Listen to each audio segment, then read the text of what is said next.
उत्तर प्रदेश के मथुरा के वृंदावन वाले महाराज प्रेमानंद जी के नाम से मशहूर गोविंद शरण जी महाराज इन दिनों सोशल मीडिया पर छाए रहते हैं। इन्हें प्रेमानंद गुरु जी महाराज या प्रेमानंद जी महाराज के नाम से भी जाना जाता है। गोविंद शरण जी महाराज भारत के धार्मिक गुरु, हिंदू धर्म प्रचारक और कथावाचक हैं। ये अपने आध्यात्मिक विश्वास और प्रवचन के लिए जाने जाते हैं। गोविंद शरण जी महाराज वर्तमान में वृंदावन के आश्रम में रहते हैं। उनकी दोनों किडनी कई सालों से फेल है।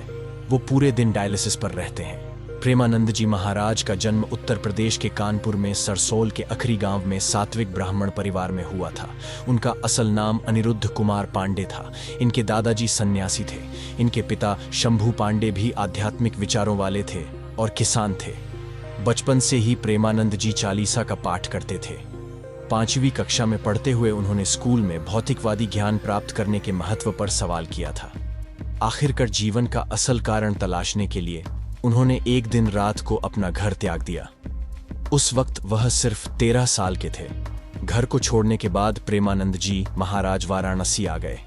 यहाँ गंगा किनारे बैठकर वह दिन रात भगवान शिव की भक्ति करने लगे। दान दक्षिणा में जो कुछ मिल जाता उसको खाकर अपना पेट भर लेते थे और किसी आश्रम में सो जाते थे। वाराणसी पहुंचकर उन्होंने नैष्ठिक ब्रह्मचर्य शुरू कर दिया था।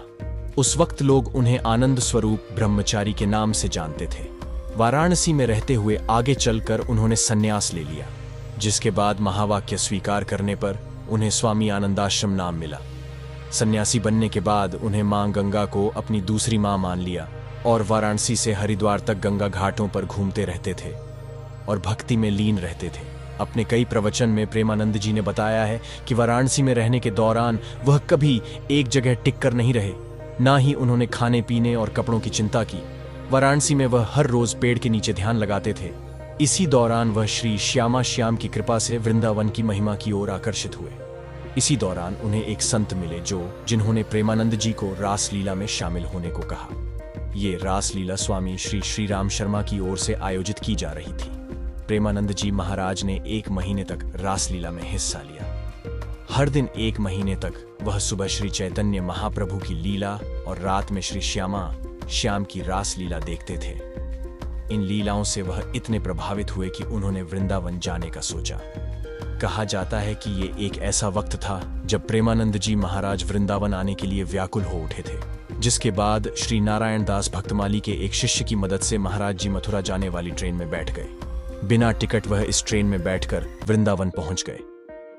वृंदावन पहुंचने के बाद उनका शुरुआती वक्त वृंदावन की परिक्रमा और श्री बांके बिहारी के दर्शन में बीतता था। बांके बिहारी जी के मंदिर में एक संत ने उन्हें श्री राधा वल्लभ मंदिर जाने की भी सलाह दी। श्री राधा वल्लभ मंदिर पहुंचने के बाद यहां वह घंटों राधा रानी को देखते रहे। इसी दौरान मंदिर में मौजूद संत गोस्वामी जी ने उन पर ध्यान दिया, जिसके बाद महाराज जी राधा वल्लभ संप्रदाय में जाकर शरणागत मंत्र लिया।